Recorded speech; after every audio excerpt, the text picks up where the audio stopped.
ഞാൻ തയ്യാറാക്കുന്ന ഒരു നോമ്പ് പലഹാരമാണ്. അതിലേക്ക് 2 ഉരുളക്കിഴങ്ങ് ഞാൻ ഒന്ന് പുഴുങ്ങിയെടുക്കുകയാണ്. നല്ലപോലെ വെന്ത് റെഡി ആയിട്ടുണ്ട്. നമുക്കത് എടുക്കാം. എടുത്തിട്ടുണ്ട്. ഉരുളക്കിഴങ്ങിൻ്റെ തോല് കളഞ്ഞെടുക്കാം. ഒന്ന് പൊടിച്ചെടുക്കാം. ഇതിലേക്ക് അരിഞ്ഞ് വെച്ചിരിക്കുന്ന സവാളയാണ്.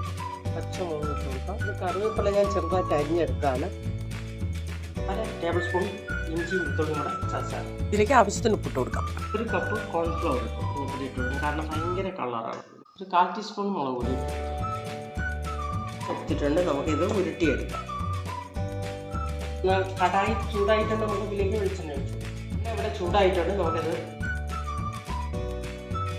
നമുക്കൊരു കത്തിരിക്ക ബജി കൂടെ നമുക്ക് തയ്യാറാക്കാം. ഈ വൃത്തിയായിട്ടില്ല.